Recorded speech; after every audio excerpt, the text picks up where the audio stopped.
This episode of Working is brought to you by Progressive. Most of you aren't just listening right now. You're driving, cleaning, and even exercising. But what if you could be saving money by switching to Progressive? Drivers who save by switching save nearly $700 on average, and auto customers qualify for an average of 7 discounts. Multitask right now. Quote today at Progressive.com. Progressive Casualty Insurance Company and Affiliates. National average 12-month savings of $698 by new customers surveyed who saved with Progressive between June 2021 and May 2022.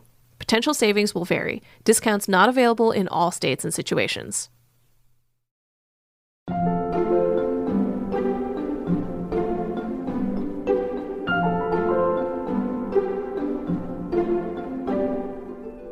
I instinctively felt I didn't want to do any song that I didn't have a feeling for. I wasn't going to do a song just because I was suggested I should do it. So I let that feeling guide me. Just do what feels right, and what feels fun. And we never took a formulaic approach. Welcome back to Working. I'm your host, Karen Hahn. And I am usually your producer, but today I am your other host, Cameron Drews. Hi, Cameron. So who did you talk to for this week's episode? So the voice we heard at the top of the episode may be familiar to some. It belongs to none other than the legendary children's musician, Rafi. Karen, are you familiar with Raffi's work at all? Oh my gosh, yes. Although that said, I don't know that I could name too many of his songs beyond maybe like Bananaphone and like Baby Beluga. Yeah, I would say that Baby Beluga, which is a song that came out in 1980, is probably his most famous song.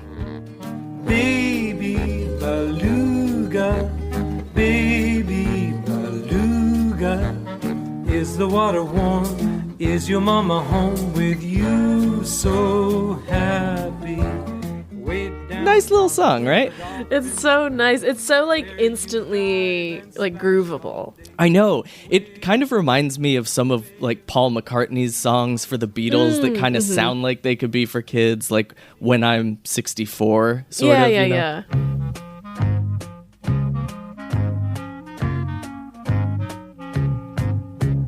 So Raffi has been a children's musician for the past 4 going on 5 decades. His first kids album came out in 1976, so multiple generations of kids have grown up with this music. I was listening to him in the 90s. It was some of the first music I ever connected with, period. And I should also say that I got the idea to interview Raffi a while back, many, many months ago. Working co-host Isaac Butler mentioned that his daughter had been listening to a song called the Gummy Bear Song over and over and over, and he couldn't take it anymore. For reference, that song sounds like this.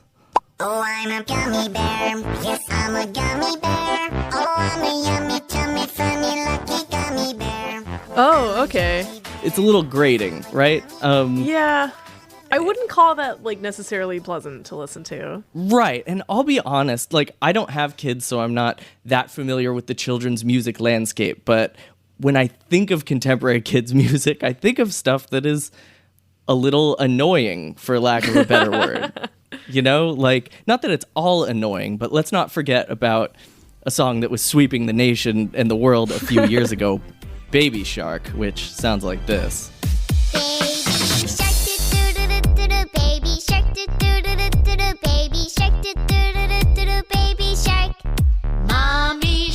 Yeah. Sort of an earwormy quality to it. But Raffi's music, it just isn't annoying. In fact, it can be really, really moving and pleasant. Like one of my favorite songs of his is a song called Thanks a Lot from the Baby Beluga album. Let's listen to a little bit of that.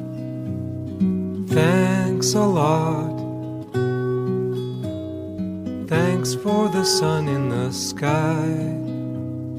Thanks a lot. Thanks for the clouds so high.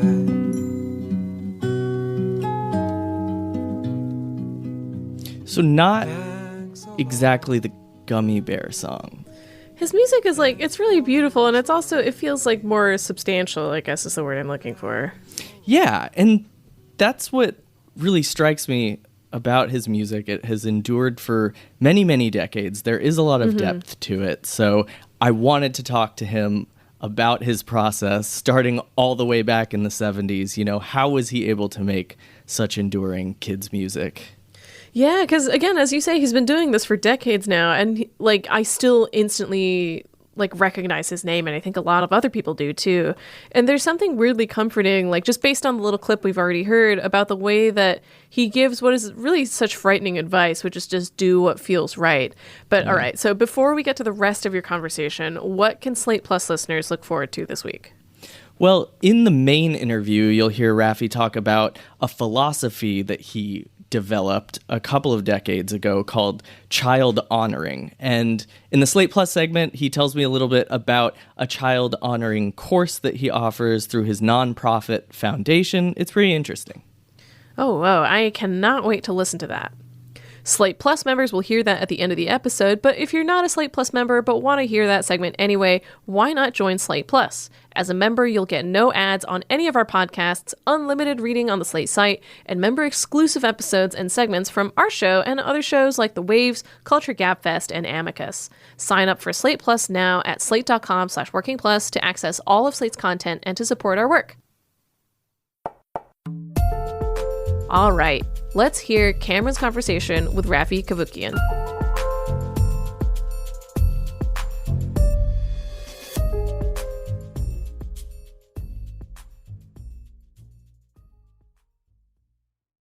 Raffi, welcome to the Working Podcast. Thanks for being here. Hello, we are working. Yeah, we sure are. So I actually want to start this conversation all the way back in the 70s when your career changed, right? You went from being a regular folk musician making music for, I guess, a general audience, you might say, and you started making music for kids. How'd that happen? How did that happen? Well, I began my work with children singing in classrooms in Toronto. There was a program that used to pay folk singers like me to come into the classroom, sing a few songs. It might be kindergarten, grade 1, grade 2. I started, gathering a little repertoire of songs to sing. It could be Twinkle, Twinkle, Little Star for the real little ones, or Swing Low, Sweet Chariot, just all kinds of standards and folk songs that little kids would enjoy. And that was quite a learning process for me. I was then married to a wonderful kindergarten teacher, very compassionate, who taught me all about young children as whole people.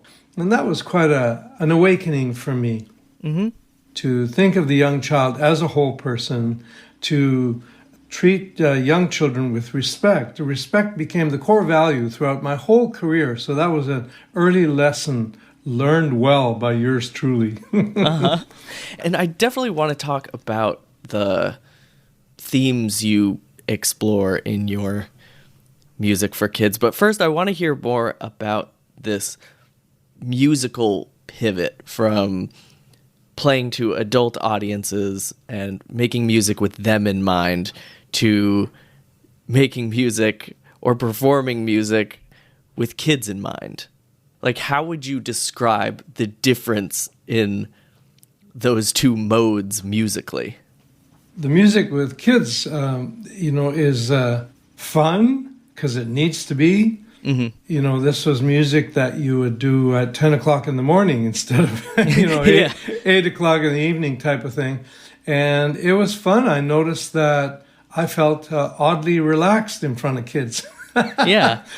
I didn't feel any pressure at all. And I was well coached by my kindergarten teacher wife as to, how to go about these early sessions. So one thing led to another, and it was when I recorded Singable Songs for the Very Young in 1976. That first album of, songs that children could make their own, hence the word singable. That first album opened up a whole new career for me. It was very exciting, actually. Yeah, and I want to talk about some of the specific choices you made on that 1976 album, and it's probably the choices you were making when you were singing in classrooms, too, because that album has a real assortment of songs, right? There are some pre-existing songs. There are sort of new takes on traditional songs. There are some songs that sound like complete originals to me. So how did you decide what that track list would be, and just in general, what songs you wanted to do for kids? Mm-hmm. Well, my then wife and her two primary school teacher friends, the three of them became the educational committee that advised me on what songs to include and so on. And so that was handy. And I instinctively felt I didn't want to do any song that I didn't have a feeling for. I wasn't going to do a song just because I was suggested I should do it. You know, you got to feel good about the material. You have to feel good about singing it and playing it on your guitar. So I let that feeling guide me. Just do what feels right, you know, and what feels fun. And so it turned into quite the blend of traditional songs and well-known songs, as well as a couple of as we say in the music industry, third-party compositions, most notably Robin in the Rain, which is an old song from the 1940s, I understand. And then I added a couple of my own songs. One was called I Wonder If I'm Growing. Yeah. There was another song, the Sharing Song. There was one more that I wrote, Peanut Butter Sandwich. Mm-hmm. So this eclectic compilation of songs became a hit really quickly. And the engineer on that very first project was none other than musician and producer extraordinaire Daniel Lanois. Mm-hmm. We recorded the album in the basement of his mother's home. Yeah, for listeners who don't know, Lanois went on to produce for big name artists, Bob Dylan, Neil Young. Yes, in fact, that album gave him his first gold album. Oh my gosh. Yeah. I do want to talk about some of the original songs on that album, but first, I am wondering, you said you had some people who acted as sort of advisors to you, but I'm almost wondering where they were picking these from. Like, to take an example, The More We Get Together, I was trying to look up sort of the origins of that song. And if you Google The More We Get Together, your version comes up first. You've popularized that song. But when you try to look at how it existed before you, it gets a little harder. It's sort of an obscure song, and the melody dates back to 1800 or so. There are certain songs that are well known and they endure because they are well known. That song, The More We Get Together, is kind of an papa song. You know, it comes from Europe. It's a waltz. The more we get together, together, the more we get together, the happier we'll be. And apparently it's been translated into a number of languages and it never loses its original meaning. Mm-hmm. And in fact, decades later, economists came to call The More We Get Together the social capital theme song. Oh. Robert Putnam, an economist who wrote a book called Bowling Alone, called The More We Get Together, the social capital theme song, because it contains a truism. When people get together, they are happier, generally. I mean, we're social animals, so it speaks to that. But generally, we were choosing songs that we, when I say we, my teacher friends, knew songs that children love to sing.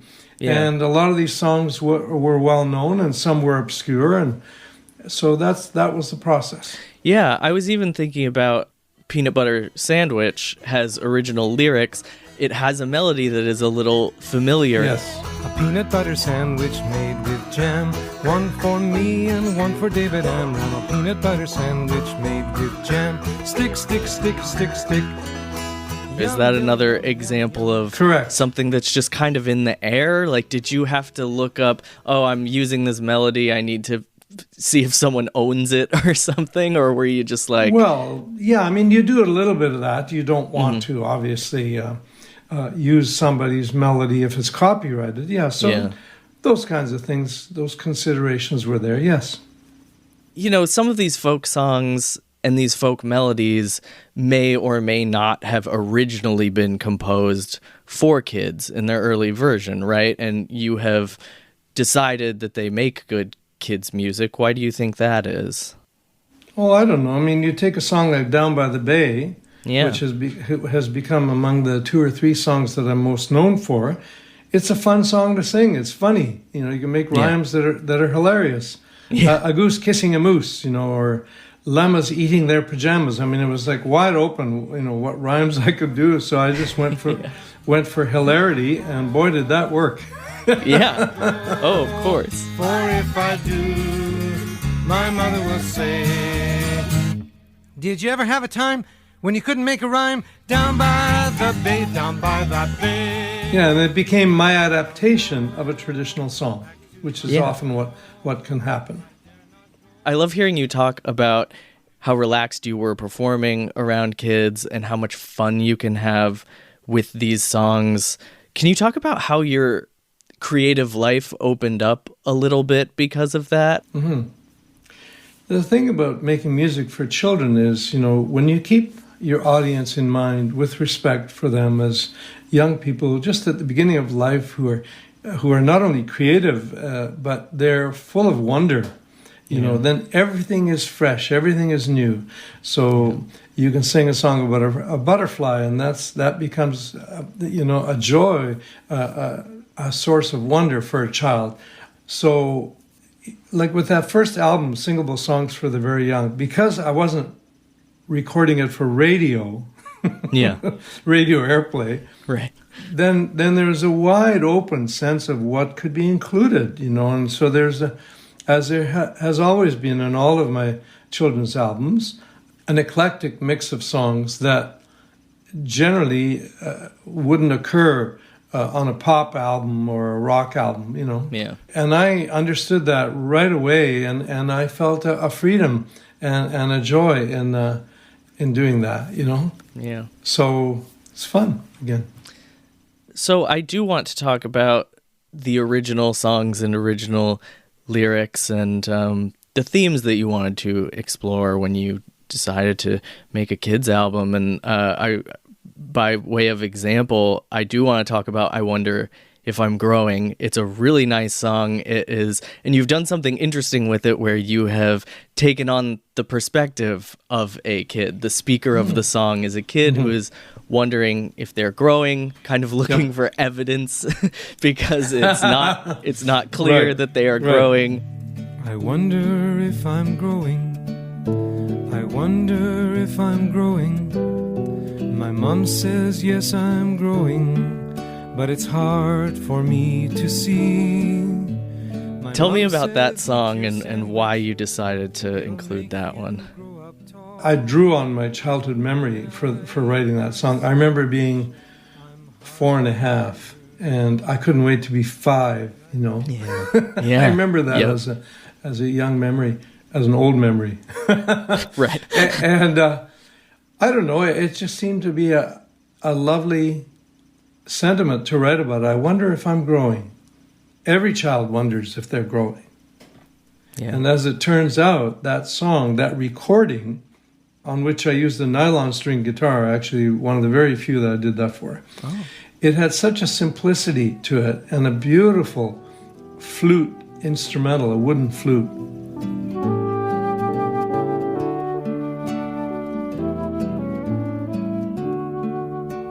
Something came together. There was an unself-conscious rendering of the vocal on my part and so on. So people came to love it. It touched them, you know. And then, hey, I can reach the top now for the very first time today. That's a moment in children's lives, and parents recognize that. Yeah. So, I don't know, some wonderful things came together in that recording. Yeah. So, what other themes were you thinking about exploring lyrically with these songs when you were thinking, you know, what do I want to communicate to kids? What will kids want to hear? Well, you know, with young children, the song topics that come to mind right away are songs that make you laugh, songs about animals, Of course. songs about wonder, Yeah. songs about the human body, like head and shoulders, knees and toes kind of thing. Plus, you draw on the traditional songs that have always been fun to sing, whether it's Baba Black Sheep or Sing When the Spirit Says Sing, or Six Little Ducks, And I was having fun in those first few children's recordings, sort of tapping the spectrum of what was available and what came to mind, and then also what I felt inspired to write, because I kept writing my own songs. Mm-hmm. And by the time I got to the Corner Grocery Store album, the third album, I had written a number, and then Baby Beluga, that fourth album in 1980, I think that was the one on which the songs that I wrote, people were telling me they liked them as much, if not more, than the other songs on the album. And I went, wow, really? I was amazed. I was, so my confidence as a songwriter for children and families was growing. And by Baby Beluga album, it was really something to get those accolades. Is Thanks a Lot? Is that on the Baby Beluga album? Correct. That's that one was of your one prettiest songs, I think. Thank you. And then there was another one that was a big hit on that album, All I Really Need. Yes. Yeah. And the recording of that is quite something. There's quite a... it starts with a... makes me laugh to think about it. It starts with an a cappella rendering of the chorus with some harmony, and then there's this big sort of drum fill. That starts the song. All I really need is a song in my heart. And sometimes I listen to it and I go, gee, I did that. You did the drum fill personally? No. I chose that. I chose that as how to start the song.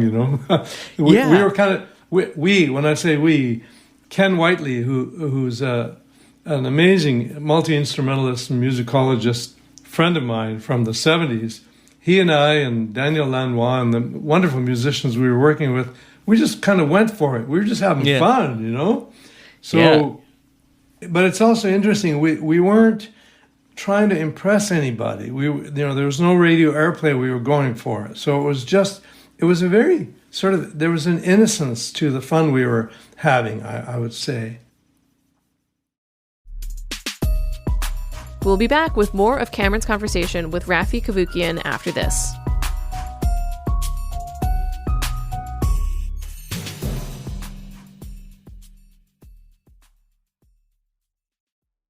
This episode is brought to you by Sax.com.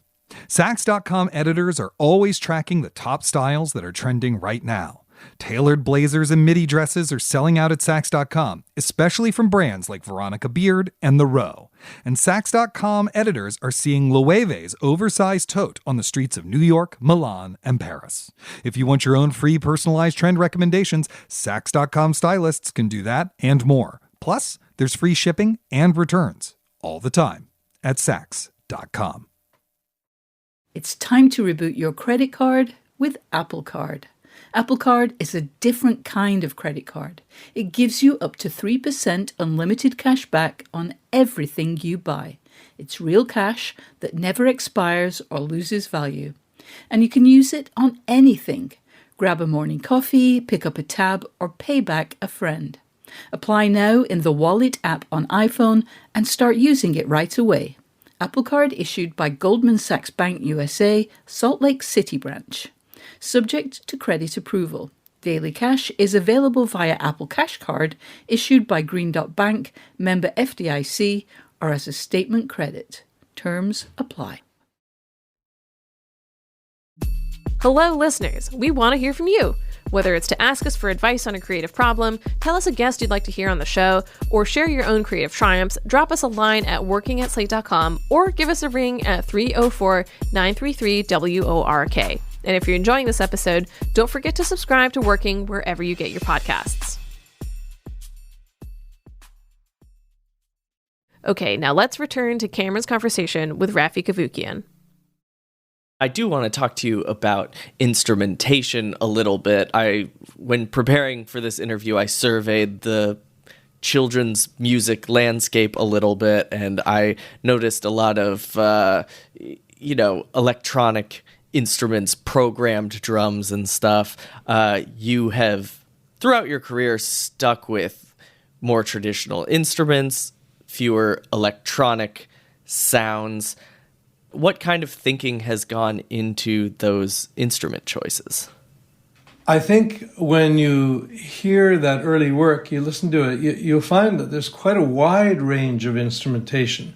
Mm-hmm. The trumpet in Willoughby Wallaby Woo is beautifully played. Yeah.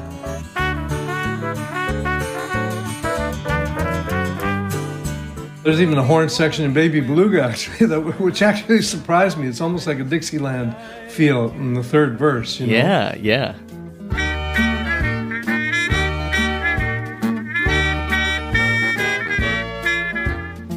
These choices came almost organically, just out of a sense of sheer fun. Yeah. And what would suit a song. That was always what we were going for. What would sound good on this song? How are we going to dress up this one? Type of thing. Yeah. And we never took a formulaic approach, ever. It was just whatever a song needed or could use, or wherever the whimsy could take us, you might say. Yeah. That's such a pure creative way of doing it. Yeah. Because I wonder if there were any considerations. Kids like to listen to songs over and over and over and over again. And if you're a parent of a kid who's playing Baby Shark or something over and over again, you might get very annoyed. Is that like something you ever think about? Or are you like, parents are going to be listening to this, I don't want to get on their nerves? Yeah, I won't comment on Baby Shark because I haven't even heard that. But, okay. But certainly I was aware that parents would be listening to these songs, and you make music not to alienate anyone. You just try and make good music, and that's what we were doing. Is we were trying to make the best sounding, fun versions of these songs as we could do. Yeah. So I want to pivot to some business decisions you've made in your career. You have made a point over the years to avoid, excessive advertising and marketing. I even read that you turned down an opportunity to make a Baby Beluga movie, for example. Can you talk about that decision to avoid that sort of excessive commercialism directed right at your young audience? Well, my record stands that I have never done a commercial aimed at children. In fact, I don't think I've ever done any commercials at all. It was right. Just not what I was interested in. And there was no way I was going to take part in direct marketing to children. That's not ethical. It exploits the innocence of a young child who doesn't know what's being pitched to them. So right from the start, all along I refused. I just turned down every commercial offer that came to us, and there were quite a few, I might add, mm-hmm. quite a few people wanting me to do commercials, and I just said no. And I'm proud of that. With the movie idea, there was no way I was going to take part in a movie for kids that would then be directed to them in direct marketing, that would then have all kinds of cheap products that would be sold at fast food joints and all that. I wanted none of it. Forget it. So it never took long to say no to these offers, because it's not what the music's about. It's not what my values are about. It's not what respect for children is about. Yeah, I mean, of course you need to reach an audience, or you need to make sure you're I'm trying to think, like, if I were a slick Hollywood agent or something, I would say, like, hey, if you do more marketing and promotion, your audience would grow, you would reach more kids. Are you limiting your audience at all by not selling Raffi t-shirts or something? I was reaching a lot of people. Yeah. I had sold out concerts from coast to coast, both in Canada and the United States. Yeah. So It wasn't like there was this huge need to suddenly expand my horizons. In fact, I wanted my career to grow slowly enough that I could understand the changes it was putting me through. Yeah. I didn't want a rapid sort of growth of what I was doing, and I'm really happy that I stayed with that feeling, Yeah, was that a difficult decision?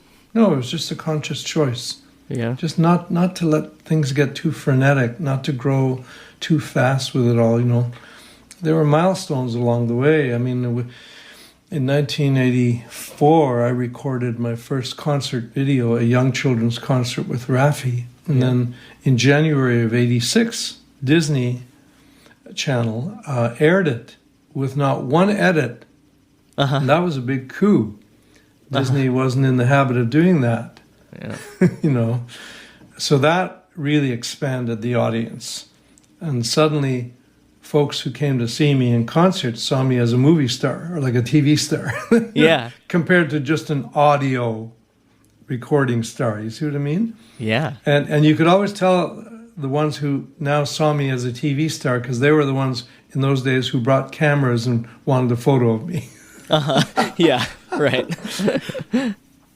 So I want to jump forward quite a ways in time here and talk about your focus on climate action and environmentalism in recent years. I know you wrote a song called Young People Marching a few years ago that was inspired by Greta Thunberg. Yes, but let's keep in mind, these are not songs aimed at children. Okay. Yeah, so talk about that. Who are they aimed for? Let me set the stage then. Let me give you some context. Sure. All along the way, I've had songs of appreciation of the natural world that we live in, that we depend on, a celebration of our big, beautiful planet and its marvels. Baby Beluga, that song itself, that album has a feeling of environmental appreciation, of course.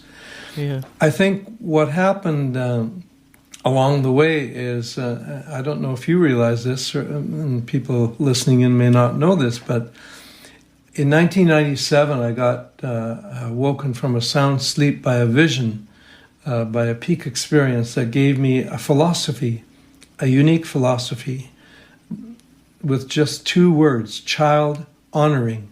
And that, when I responded to a clear calling to develop this philosophy and make it the work of the rest of my life, effectively in saying yes to that moment, I later figured out that I had said yes to a second career. So not only have I had a career making music, both in recordings and concerts for children throughout 4 or 5 decades now, but for the last 25 years, there has been this philosophy. It's a holistic vision that connects person, culture, and planet with the universal child as the heart of it, because all of us were once children, even if we don't have kids of our own. And children are children the world over, regardless of color, economic standing, or ethnicity. It's the human heart that's beating, and that's the huge good news of the interconnectedness of our species that we see most vividly in the very young of our species. That's an astonishing thing, if you think about it. So my climate songs, for example, 2007, I wrote one inspired by Al Gore, and it's called Cool It. I call it the global cooling song. Cool it, cool it, cool this planet down. Cool it down. And then I wrote, in 2019, inspired by Greta Thunberg, I wrote Young People Marching, which is quite upbeat, just like Cool It. Cool It's very upbeat in a rockabilly style. Young People Marching has a different style, but quite upbeat. Young people speaking their truth to power. The science is clear. It's late in the hour for climate action. reducing GHGs. It's part of the songs that I've written and recorded throughout the last, 25 years, with child-honoring themes, actually, as well.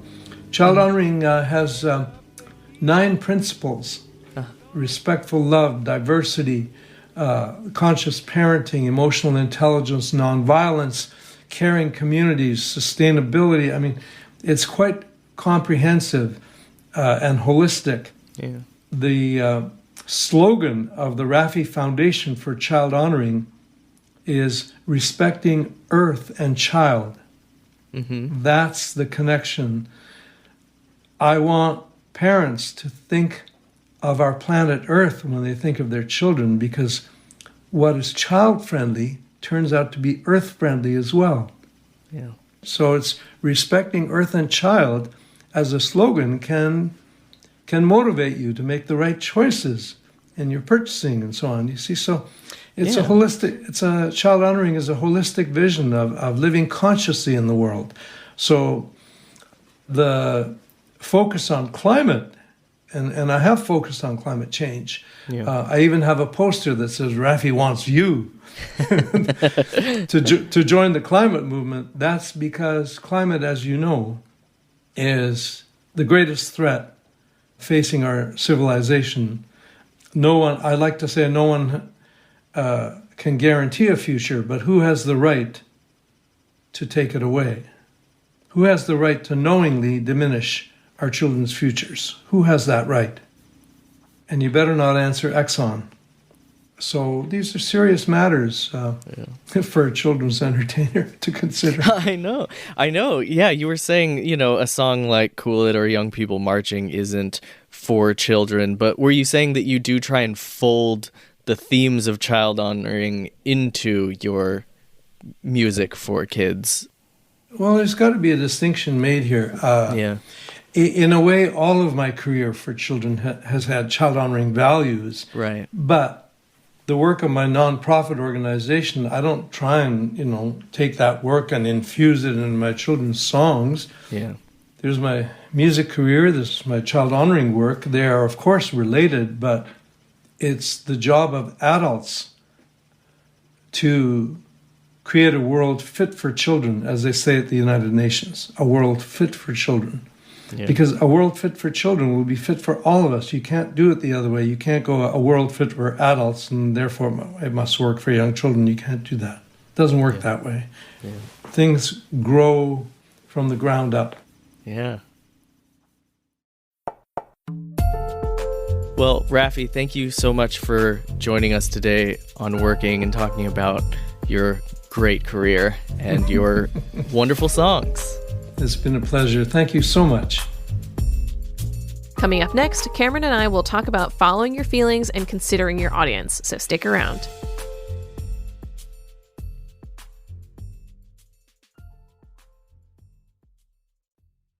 This podcast is brought to you by Progressive Insurance. Most of you listening right now are probably multitasking. Yep, when you're listening, you're probably also driving, cleaning, exercising, or maybe even grocery shopping. But if you're not in some kind of moving vehicle, there's something you can be doing right now. Getting an auto quote from Progressive Insurance. It's easy, and you could save money by doing it right now from your phone. Drivers who save by switching to Progressive save nearly $700 on average, and auto customers qualify for an average of 7 discounts. Discounts for having multiple vehicles on your policy, being a homeowner, and more. So just like your favorite podcast, Progressive will be with you 24/7, 365 days a year, so you're protected no matter what. Multitask right now. Quote your car insurance at Progressive.com to join the over 29 million drivers who trust Progressive. Progressive Casualty Insurance Company and Affiliates. National average 12-month savings of $698 by new customers surveyed who saved with Progressive between June 2021 and May 2022. Potential savings will vary. Discounts not available in all states and situations. As if the McCrispy couldn't get any better, Bacon and Ranch just entered the chat. The Bacon Ranch McCrispy, available at participating McDonald's for a limited time. Ba-da-ba-ba-ba. Cameron, that was such a wonderful conversation. I was so charmed by how much of Raffi's process seems to be influenced solely by intuition and feeling, which I feel like is something that no matter how much we talk about it on the show, we tend to find really hard to follow in practice, not just in terms of finding that feeling that you want to follow, but in terms of allowing yourself to follow it. I definitely put a lot of limits on myself in that respect, and I was wondering if you do too, and how you get around it and embrace it.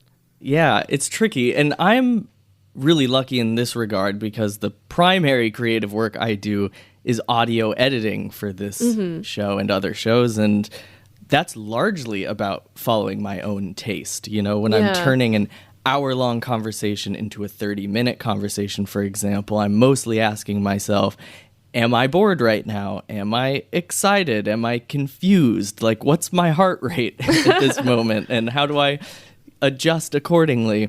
Right. But when you are doing work from scratch, I agree that it can be a lot harder because you have to believe that your taste is enough and that it will get the job done, not just the taste of your imagined audience or your editor or the studio executive you sent your screenplay to. But I guess part of being an artist is hoping that your taste overlaps with your audience's taste, right? Right, like you have to be conscious of like what you want before you can. I guess it's sort of like the thing they tell you when you get on a plane, where they're like, put your own oxygen mask on before you help anyone else with it. It's like you need to do that. Yeah. But in that vein, Raffi also talked about having a, quote, unself-conscious rendering of the vocals on one of his songs being one of the reasons why it came together so well, which I think sort of connects to what we're talking about. Like, you have to be self-conscious to a degree, but you can't be too self-conscious or otherwise you're ruining your own work. So it's something that's both easy and difficult to accomplish, especially because the older we get, the more self-conscious you get about what you're doing. And it's not always good to be unself-conscious. I guess this is a pretty similar question to my last one, but when do you know when it's necessary to be self-conscious? Is it all about audience, or is audience just one of the factors of it? Yeah, audience is definitely a part of it. The way you perform for someone else is different than how you perform in a vacuum.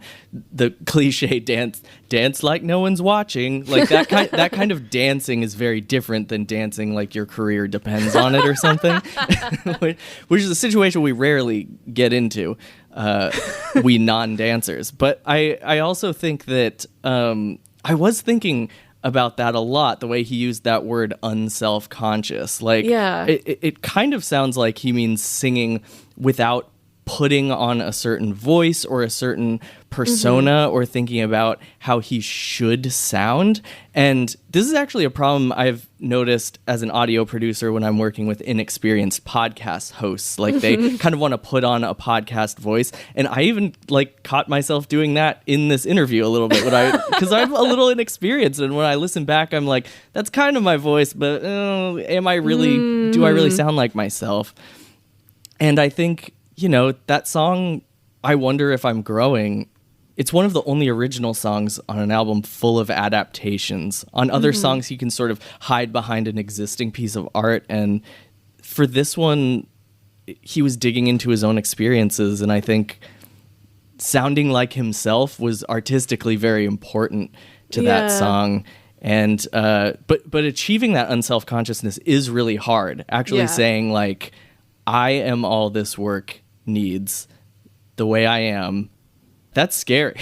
Yeah, it's terrifying to be vulnerable in front of an audience. Yeah. And obviously I do want to talk about audience too, especially because I loved what he said about having respect for kids being key to his music and his success. Like, kids media is so often dismissed as lesser or unimportant or facile in some way, but I think culture is slowly coming around on the fact that that's simply not true. But it's still true that you have to change the way you're thinking to make something for kids, if that makes sense. Like, how much should you be considering your audience, and what kind of changes are you making because of that?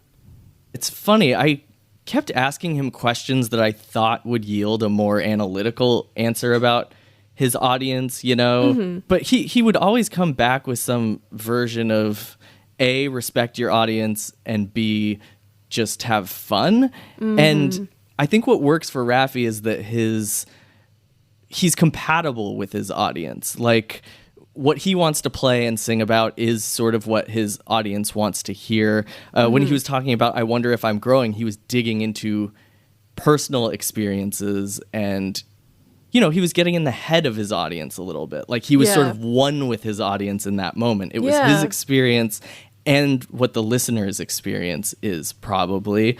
And he tapped into that. So maybe I'm overanalyzing this, or this is sort of like I don't know, this is quintessentially what Raffi should be, but I would almost say it's a mistake to say his music is aimed at kids, and it's more that, like, what he's exploring as an artist is what it's like to be a kid, and that's also what a kid wants to hear. So there's sort of an alignment there. Yeah, I totally agree with that. And I mean, I think that's why we don't like Baby Shark in the same way, where like it is calculated to be for kids in that way. Like, it's like, you can feel it when you're listening to it. Yeah. And to that end, your conversation with Raffi was so wonderful because he was so candid about having wanted his career to grow slowly enough that basically he could keep up with it and understand it. Like, a lot of what I want to talk about is turning out to be how clear-eyed he is about his life and his work, which is both very admirable and very unique. Or maybe it's just me that finds maintaining that kind of mindset really hard. But, like, how do you process changes in your career? Because often it's easier to recognize and then navigate the fact that it's stagnating or going badly rather than progressing. And in the latter case, the impulse is to immediately accept whatever success you can. I mean, in Raffi's case, he was dealing with a meteoric rise, right? Like, he was suddenly very, very valuable and people were offering things. But, other artists will experience this on smaller scales if suddenly you do become a little more valuable, or you're in a position where people are offering you things and you can say yes or say no. And how do you follow your artistic principles and not just like, oh, this will bring a financial reward, or this will get me to the next level, or whatever, because those are obviously important considerations.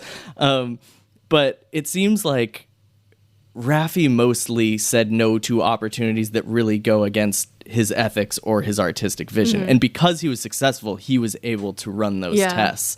When I was preparing for this interview, I learned that Raffi has turned down Madison Square Garden and other big venues like that want him to perform because he just said, that's too big of a venue. It won't be an intimate enough experience. That's not the experience that I want to create for my audience. That's not the artist I am. But of course, it's not like he's choosing between Madison Square Garden and no performing. So it's easier to say no when there are other options on the table and you have that level of success. I don't know. What do you think about this?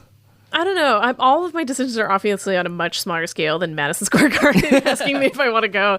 But it's like, I don't know. I've definitely taken assignments that I didn't really want to do, like, because I was like, this will pay my rent for this month. Like, I have to do this. And I've more recently been able to say no to stuff because I'm like, I'm not interested in it, or I don't have time for it, because I have money from other things, like from other like lines of income. So everything's on a much smaller scale. Like, I don't think I have had to consider like changes in my perceived level of success to this degree before. Or else this podcast would be very different. Right. And this is somewhat separate, but hearing Raffi laugh about his own work is so lovely. Like, when he's listening to the clips and laughs about it, because he said he performed the way that he did then because it felt right, because it felt suited to the song rather than being what the formulaic approach was. And it still clearly evokes that sense in him. Like, he still enjoys the work that he did back then. I think it's rare to be able to look back and not regret anything about what you've done, even if you are working with that kind of mindset. Because like, I certainly have regrets about past work of mine. And it sounds like you do too. So I want to ask, how do you deal with it, and how do you then deal with it, or rather try to avoid that sense when you're making present work? There's definitely work that I am embarrassed about. But I think if you look back at art from the past and you don't cringe, like, maybe that means you're not growing and developing, Like, I think the cringe is proof that your taste has been refined or something. And I think there's a difference between looking back at art and saying, that's embarrassing, I wish I never did that, versus looking back and being like, I would make different creative choices, but I actually was trying my best with that. And that was a pretty good try. And I learned from that. Like, I don't know if Raffi loves that drum fill he was talking about. Maybe he doesn't, but he was like, that was fun. And I'm glad that we had fun making that. Yeah, I guess it ultimately comes down to like sort of being able to maintain a more positive outlook about stuff, where it's like even... I think it's important in the consumption of all art, or like the way that you perceive any art, like not just your own, where if you look at it and you see something you don't like, it's not something that, if it's not like problematic in like a true problematic way, like then it's not something that will like anger you. Like you'll be able to understand it on some level because we've all made mistakes in our lives. Yes. We hope that you've enjoyed this show. And if you have, remember to subscribe wherever you get your podcasts, and then you'll never miss an episode. And just a reminder that by joining Slate Plus, you'll get ad-free podcasts, extra segments on shows like the Waves and Culture Gab Fest, and you'll never hit a paywall on the Slate site. To learn more, go to slate.com/workingplus. This episode was produced by me, so thanks to me, and thanks to Raffi Cavoukian for being our guest this week. I also want to give a special shout out to the podcast Finding Raffi, hosted by Chris Garcia. It was a big help when I was doing research for this interview, and if you want to learn more about Raffi, his life, and his work, go ahead and check out Finding Raffi wherever you listen to your podcasts. That's it for this week. We will be back next week with Karen's conversation with birder and ornithologist Isaiah Scott. It's gonna be great. Until then, get back to work.